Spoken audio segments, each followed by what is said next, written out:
இனிய தமிழ் நெஞ்சங்களுக்கு தமிழ் வணக்கம். திருக்குறள் அதிகாரம் 2 வான்சிறப்பு. குறள் 10.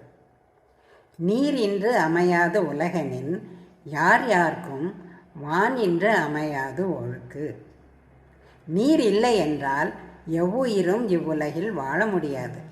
மழை இல்லையெனில் மனித வாழ்க்கையில் ஒழுக்கமும் இல்லை என்றாகிவிடும்.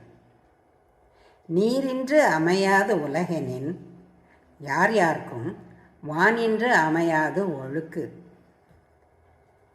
Without water, no one can live in this world. Without rain, human morals will not exist. நீரின்று அமையாது உலகெனின் யார் யார்க்கும் வானின்று அமையாது ஒழுக்கு. நன்றி, வணக்கம்.